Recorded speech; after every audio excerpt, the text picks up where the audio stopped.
la ponderación la deben de hacer las autoridades competentes o incluso los particulares o factores reales de poder?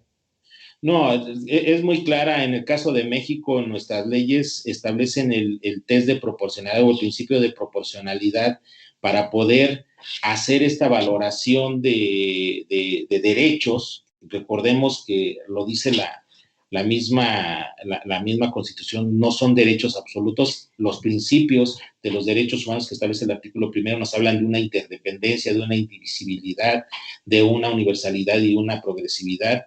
Y es ahí donde a esta autoridad, la Ley General la Ley General de Transparencia y Acceso a la Información y la de Protección de Datos Personales nos hablan del test o del principio de proporcionalidad para hablar de esta ponderación entre el derecho de acceso y el posible conflicto que entre con otros bienes jurídicos. Entonces, hay autoridades, somos un país de instituciones, esa es la razón de ser, y lo dice claramente Robinson en su obra de ¿Por qué fracasan los países? Son las instituciones las que marcan una diferencia entre un país pobre y un país rico. Entonces, somos un país de instituciones, es una autoridad, es eso lo que creo que se puso sobre la mesa, es incorrecto lo que unilateralmente hace una persona o un particular que se rige por principios de mercado, como dice, estos factores reales de poder, que los intereses son de tipo económico y no de tipo social. Comentábamos en algunos foros internacionales, México es ejemplo para algunos países de Sudamérica,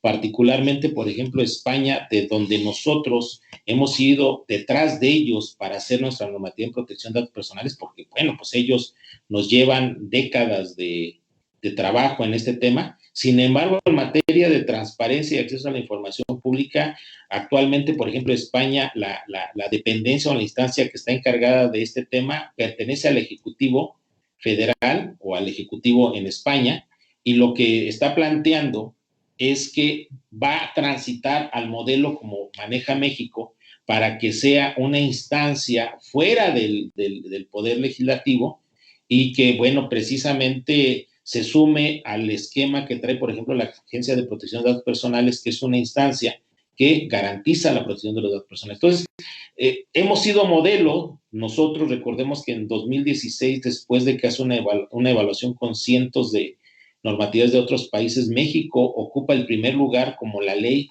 más importante, y en esa ley precisamente vemos nacer el Sistema Nacional de Transparencia y Protección de Datos Personales, un sistema que retoma el espíritu federal. Y entonces vemos que hay una cabeza que es el INAI, que se coordina con 32 órganos garantes, con el INEGI, con la Auditoría Superior de la Federación y con el Archivo General de la Nación.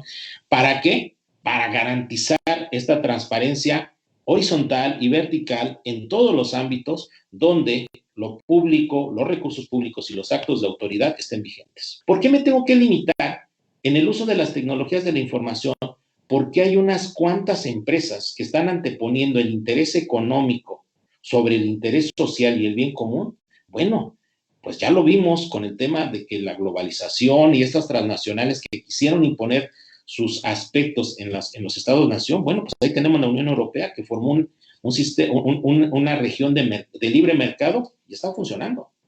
Lo mismo, nosotros decidimos acá una zona de libre comercio, perfecto, pero lo que tenemos que hacer es hacer valer la ley, hacer valer los derechos humanos, ¿sí? Somos una sociedad que no justificaría que las tecnologías no respetaran la dignidad humana, porque entonces seríamos una sociedad sin alma.